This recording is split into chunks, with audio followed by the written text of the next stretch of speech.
No time for fancy intros today. I've gotten right on automation of a Peat Farm after the end of last episode. I guess this makes the third series on my channel to have a Peat Farm out of 4.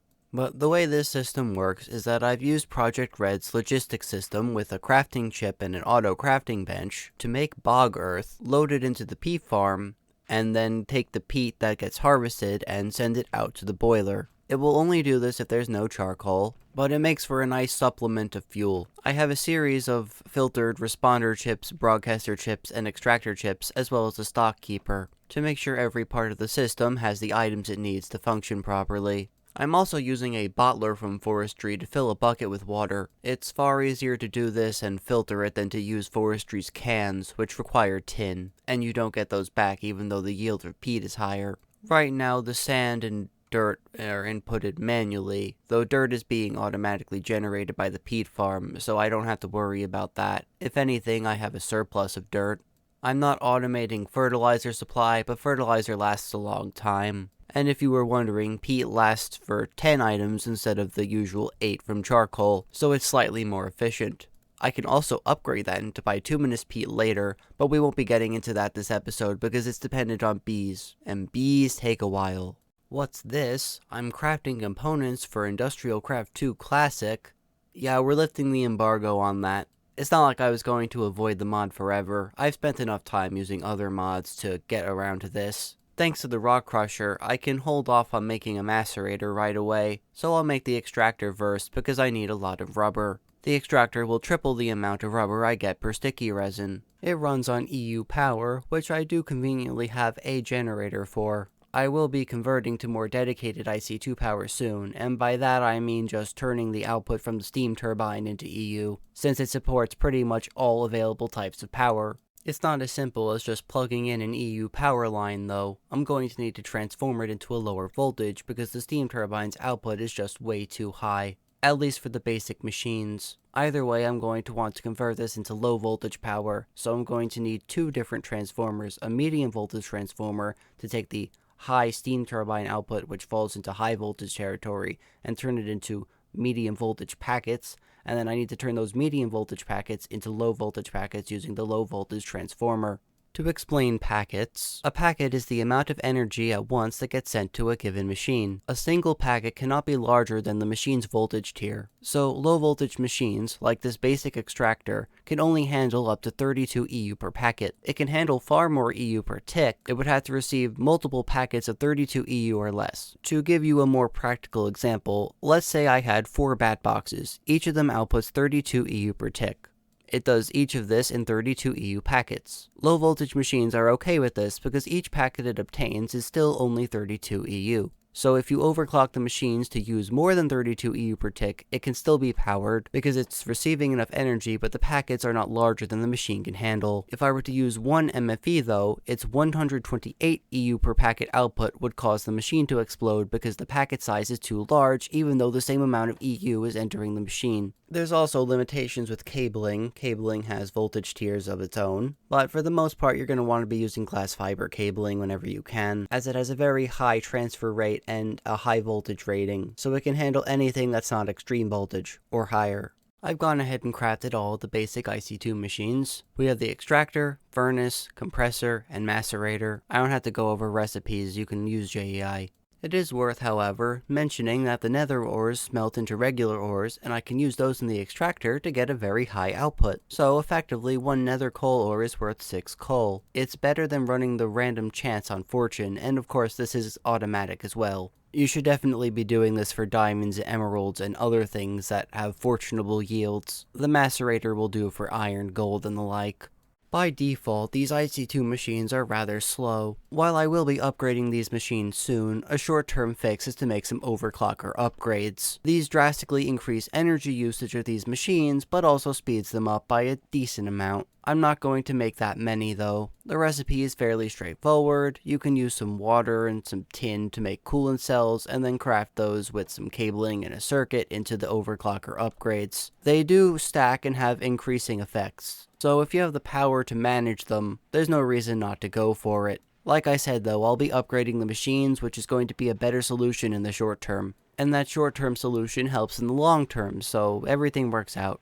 However, it's going to require a lot of obsidian dust, so I'm going to get processing on that. Thankfully, the quarry picked up a large amount of obsidian for me. I will need to pick up my machines to make this upgrade, and that's where the wrench comes in. The wrench has a high chance of picking up the machine without breaking it. You can't break machines with a pickaxe. It's not lossless, but I can upgrade that to an electric wrench later. But even still, you get a machine block back, so you basically lose a circuit and maybe some other junk. The first one of these I've made is the rotary macerator. These upgraded machines accept tier 2 voltage, or medium voltage, and they have a mechanic where they have to warm up, so to speak. The longer they run for, the faster they get, up until a cap. But once it reaches its limit, it will process very quickly. If it has nothing to process, it will shut down and lose its speed. To circumvent this issue, you can give the machine a redstone signal. This will make it consume 1 EU per tick when not operating, but it maintains that processing speed as long as it has the extra power to burn. I didn't do the exact math, but it's probably around the effective speed of maybe 6 overclockers, maybe even more honestly. Point being, I would highly recommend you use these upgraded machines early on, especially if you have a setup that's constantly producing power like I do.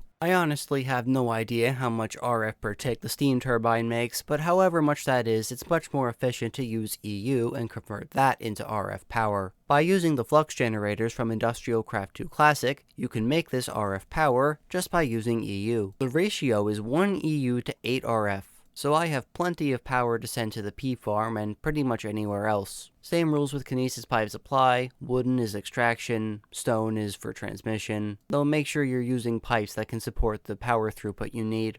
Since I have some more machines now, I think it's finally time to automate sand production for the Peat Farm. This is a fairly simple task, but I don't want to run an EU power line over there when I already have an RF power line going. Well, how do I circumvent that? By making a generator and turning it into a solar panel, I can have a quote-unquote remote power setup that is separate from the rest of the grid. Typically, when making an energy production system like a fuel source or something, you want to have that on its own power network anyway. Being able to kickstart your power production if something goes wrong is extremely important. So how am I going to make the sand? Well, now I have access to macerators, so I'll make one of those and hook it up with a solar panel. The energy production is going to be extremely slow and it's going to outpace the processing speed, but I don't need it to break any world speed records for producing sand. All I actually need is a cobble generation upgrade. This will automatically put cobblestone into the machine's input. You can put in more to make it faster, but just one is enough. This is both performance friendly and easier to set up logistically. Right now I have all of the ingredients going into one inventory, so I'm going to move everything around. But now I have automatic production of sand, which is going to make peat more automatic. That was actually the only input that wasn't automatically taken care of. So this can now run theoretically forever, practically until the buffer fills. While I am moving things around, now is a good time to talk about the sided capabilities of these Project Red pipes. There's a setting in the GUI of the chips that lets you configure which side you want the chip to read or extract from. For a broadcasting chip, that means it will take from and read from the base that I designate. Because barrels are sided and only export from the bottom, I can set this broadcasting chip to export and read from the bottom without having to rotate the barrel. While I could have used a chest or something, this is far more useful when dealing with machines that are picky as to what item goes in through what face. Mado in heaven. This was just a quite humorous, strange bug I encountered. It basically accelerated the entire world. The days go by faster, the entities are all faster, my trains are faster, bees go faster. If I pause the game, it goes back to normal. It's just such a strange bug, and I wasn't able to figure out why it was happening. On the note of trains though, the train that's taking the fuel from the charcoal production to the boiler has been swapped out for an electric train. I don't know exactly how much power it uses, but it's far better than using the steam-powered one, because the steam one burns through charcoal way too quickly, and that kind of defeats the entire point of making it. I did need to plug it into the steam power, so it used more than a couple of solar panels could have fixed. But overall, this is far more energy efficient, as it doesn't have to heat up a boiler in order to run. Well, I guess I am heating up a boiler, I meant in the vehicle itself. Time to upgrade to some much needed electric tools. The first of these is the electric wrench. As you would expect, It's a wrench that runs on electricity. However, if you hold the mode switch key and right click, you'll change to lossless mode. Like I said before, the wrench does have a small chance of breaking the machine and turning it back into a machine block. You can turn on lossless mode with the electric wrench to bypass this. It only takes away one of its uses if it was going to break the machine anyway, and this will last you long into the time where you'll be making the upgraded form of this wrench, where you don't even have to worry about that. 15 might not sound like a lot, but the chance is so low that it's really not going to be a concern to you. Then we have the drill and the chainsaw. These are regular tools. One is a shovel and pickaxe in one, and the other is an axe, but it kind of works like a sword. Normally only the drill has a diamond form, and of course the diamond drill is required to harvest obsidian, but in this pack the chainsaw also has a diamond variant. These electric power tools do not have enchanting capabilities, at least directly. You can use the electric enchanter, or upgrade it with a crafting recipe, but both of those are far off from what I'm capable of right now. All of these tools take tier 1 low voltage power, so even a bat box is enough to charge them. I would also like to make an electric tree tap. It works exactly like a normal tree tap, but it runs on electricity, and so it has much more than the limited durability of the unpowered one. Since I cut the line on power generation and I have plenty to spare, I'll skip straight to making an MFE instead of a regular bat box. It's a fair bit more expensive, requiring a few diamonds, but it's not too costly. As stated before, this outputs medium voltage, so 128 EU per packet. You'll have to step this down with a transformer. An extra note about transformers is that they take one larger packet and convert it into 4 smaller packets, so one packet of 128 EU will get converted into 4 packets of 32 EU. This also allows the same amount of power to go through, but if you are using more than one step, you will need multiple transformers. For example, if I were to convert 512 EU packets of high voltage, I need to turn each of those into 4 packets of 128 EU, and then 4 low voltage transformers because each can only handle one 128 EU packet at a time. And with medium voltage available, there are some higher tiers of item I can charge. Next on the list of machine upgrades, we have the singularity compressor and the induction furnace. They're basically equivalent to the rotary macerator, you know, just for their respective machines. And believe me when I say I want faster machines, not just because you don't want to wait, but I have a lot of things to process. My next focus is going to be upgrading my gear now that I've upgraded a lot of my machinery. Also, the extractor upgrade is going to have to wait. I don't have the machinery to upgrade it yet. With tier 2 power, I can finally make and charge the nano suit. This is a very good type of power armor, not the top tier, but it'll do a good job at defending me. I could also make a weapon, but I'm gonna hold off on that for the time being. You will need 1 diamond per armor set, but that's a lot less than diamond armor, so there's nothing really to complain about. Even with the extra 4 used to make the MFE. Naturally, I've gotten plenty of coal from quarrying, both in the nether and the overworld. And that's the real main cost here. On the topic of gear that I can wear, I'd also like to make a jetpack. Jetpacks are okay for flying. I'll be making an electric one. There's also a gas-powered one. The neat thing here though is that because I have bauble slots, I can wear both armor and a jetpack at the same time. Its horizontal speed leaves something to be desired, but its vertical speed is pretty good. I'll have a way of addressing the lateral speed by the end of the episode. Another chest slot bauble that I can make is the bat pack. The bat pack is a battery pack. It will automatically charge the items I'm using in my inventory, as long as its power tier is high enough to charge the item in question. Handy when you want to go mining and you need to keep your drills charged, though we are somewhat past the point of manual mining, so that's only so useful. It'll still keep pretty much everything else charged. Let's go check on how Kuromu's doing. It's been a while. Oh, well, looks like he's made a little basement for himself. That's good. Hey, this is quite a nice place. Well, what's up, Kuromu? What you got? Oh, well, I suppose I am wearing some new armor. Pretty cool, huh? I can even use a jetpack and zoom around. Oh, it's great. Oh, no, that's not exactly what I meant. I don't have, like, rocketry. I just have a little jetpack. I'll give you a demo.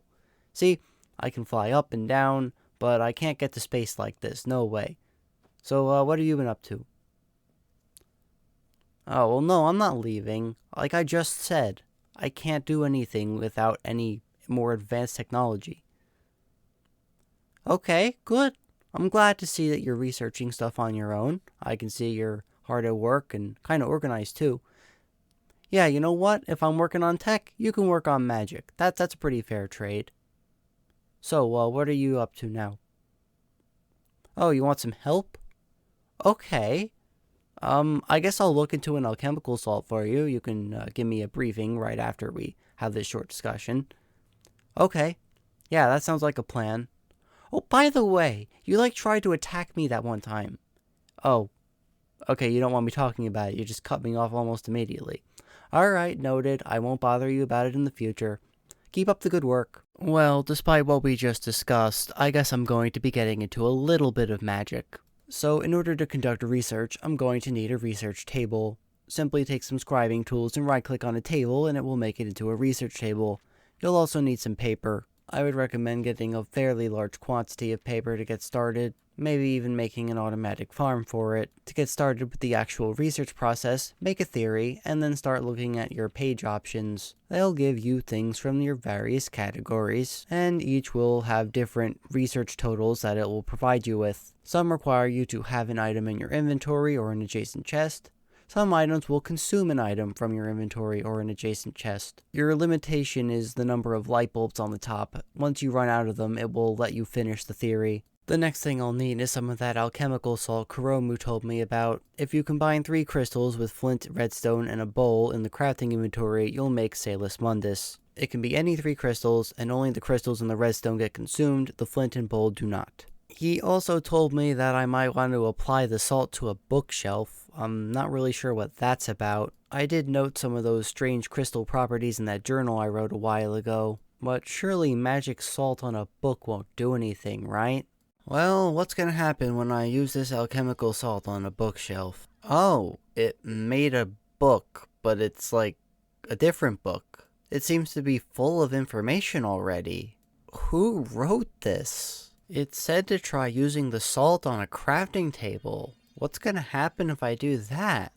Oh, it made some completely new type of table, complete with a bunch of extra slots. It seems it's able to pick up on something in the local environment, a measure of the local magic concentration. Given that Kuromu said that the villagers have some grasp on magic, I guess I shouldn't be that surprised.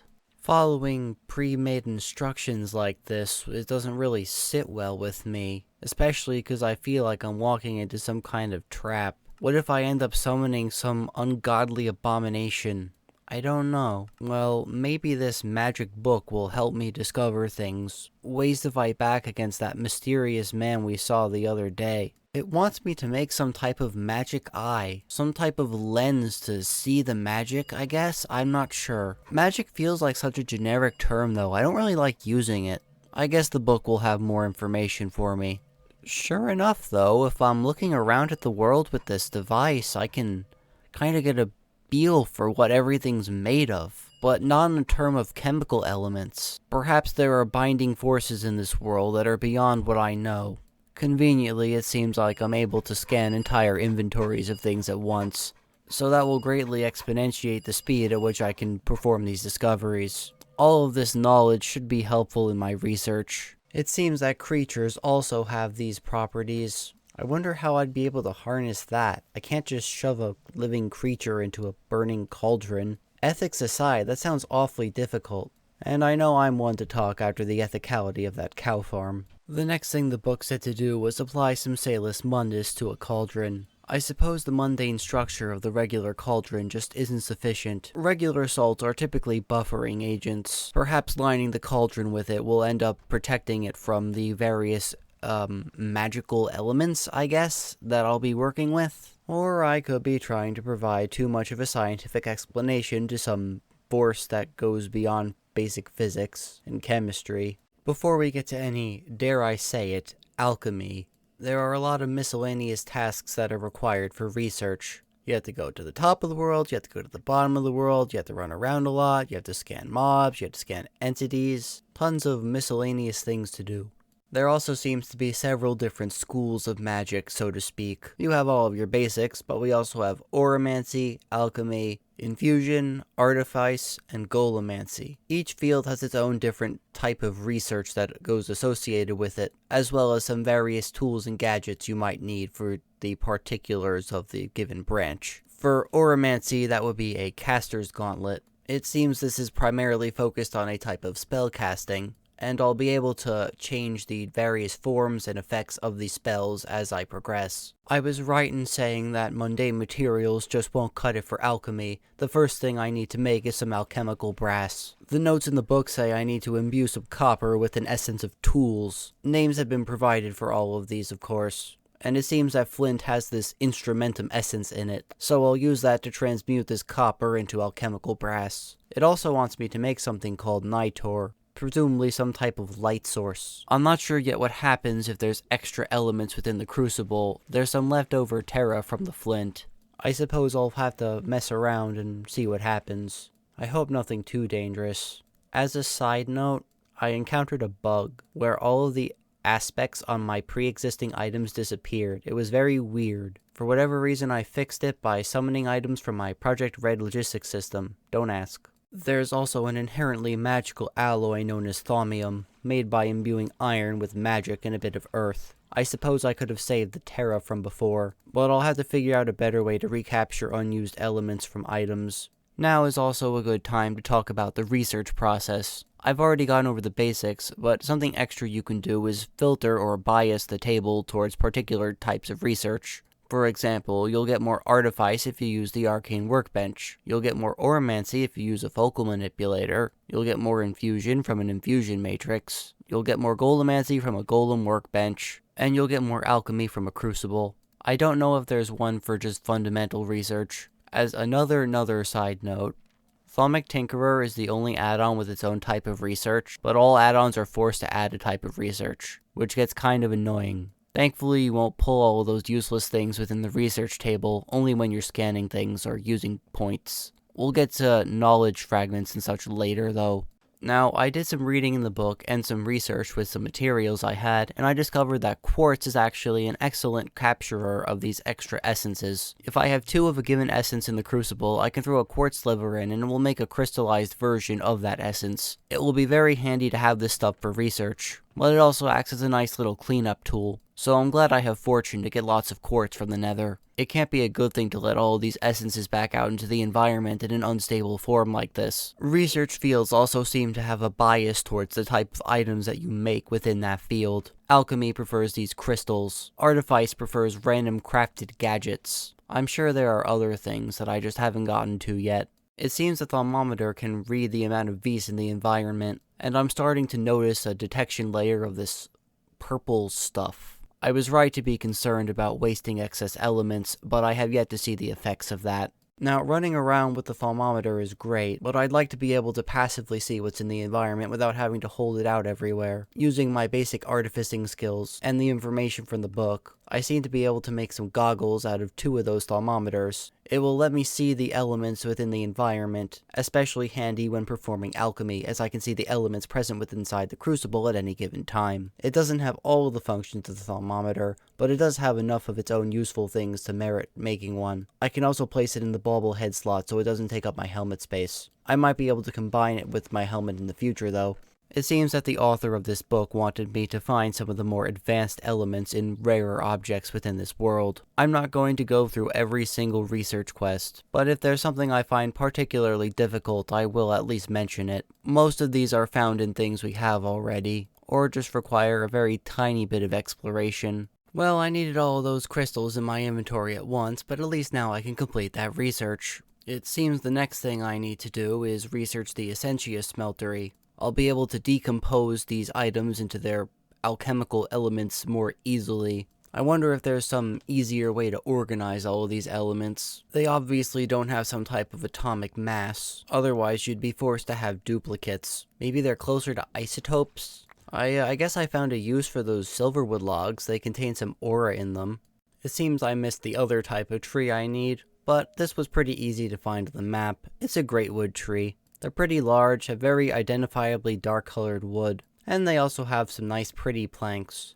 In fact, I think Kuromu was using those in his, build? Do we want to call that a build? I don't know. To make Essentia, I need an Essentia smeltery. I'm also going to need some Essentia tubes. This is where silverwood comes in. Its purification properties seem to allow Essentia to purely transfer between 2 different inventories. I'll also require some arcane alembics to distill the Essentia into its components. If I place down the Essentia smeltery, give it some fuel, and put an item in the top slot, it will break that item down into its base Essentia components. Without any upgrades, this has an 80% chance of succeeding per point of Essentia. Just as a loose example, if I had an object with 20 aqua in it and 40 terra in it, I would hypothetically get back 16 aqua and 32 terra, on average. There will be ways to improve this efficiency later, and it seems anything that doesn't get turned into Essentia gets sent into the environment, which isn't great. To extract the Essentia from the alembic, simply right-click on it with a glass file or a warded jar. I can also use Essentia tubes, but it's far easier to just use the jars manually for the time being. Otherwise, we have to deal with all these pipe pressure mechanics.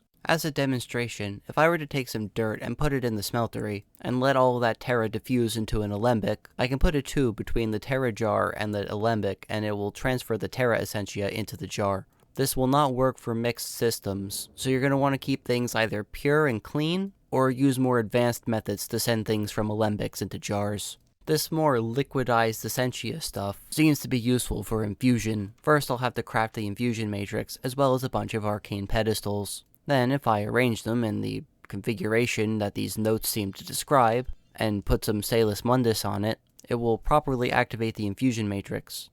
To finish the process, I need to right-click on it with the casting gauntlet, as well as any time I want to craft something. There's a particular infusion craft I'm seeking out right now, but in order to get there, I still have a lot of prerequisite research to do. I need to dip my toes into oromancy more, so I'll make a focal manipulator. I'm not going to get too in-depth with the focal manipulator yet, as I want to wait until I have a large number of different spell forms and effects. But for right now, if I do decide to make some magical weapons, I guess I know where I'm going to start.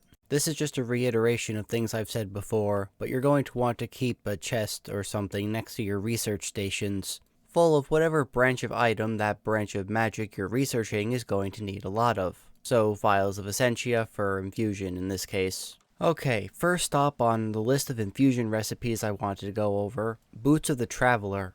Now, what's key when you're doing infusion recipes is symmetry. There's a mechanic called stabilization, in which asymmetry will cause a lack of stabilization. You don't want an unstable crafting process. It makes it both more expensive and partially dangerous in some ways. Every recipe has its own instability rating, negligible being the lowest, dangerous being the highest, but you'll get better ways to combat this as you progress. I will be making a slight detour here. I'd like some candles. Not only is hedge alchemy important for progressing in research, but candles act as a stabilizer for the infusion matrix. They're a rather low-grade stabilizer, but it's the only thing I have available to me right now. They're fairly cheap though.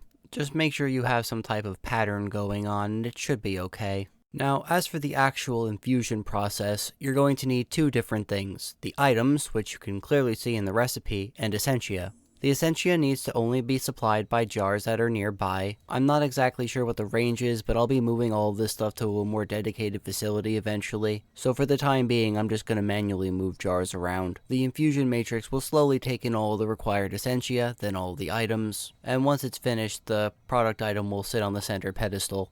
You'll notice the stability statistics on the matrix itself. Right now I am technically losing stability, but the stability starts fairly high, so you can actually handle a surprising number of recipes like this. Obviously more stability is better.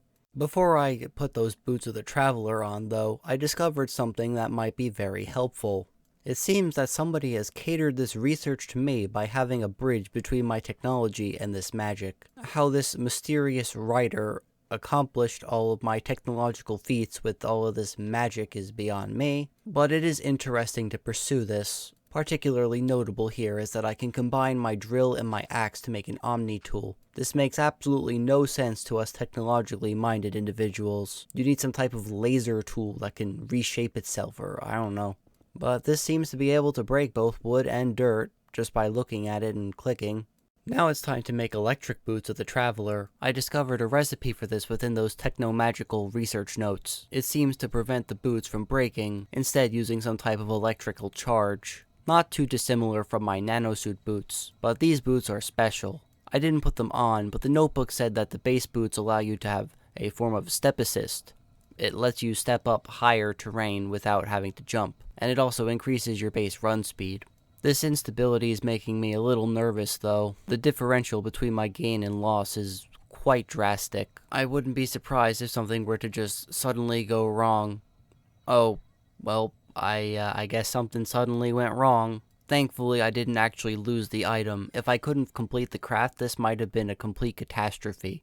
Thankfully, it only consumed a little bit of extra Essentia, and I just had to put the item back on the pedestal itself. I guess I'll have to make a replacement, but that's not too big of a deal. But what is this purple stuff? It kind of looks like what the thermometer was showing me. I guess it's not dangerous to touch because I was fine, but I don't know. For right now, I'll clean it up and I'll have to study it more later. These boots are pretty cool though. So as I said, they take electrical power and they make me faster, but they also happen to work with the jetpack. This overcomes the horrible horizontal speed the jetpack had on its own, though for some reason the backpack can't charge this. I'd like to upgrade this soon, but I'd rather have a more stable infusion matrix first. Getting around is going to be far easier now at least. Some of these research nodes seem kinda weird. I wonder what happens if I complete one of these glowing ones. Oh.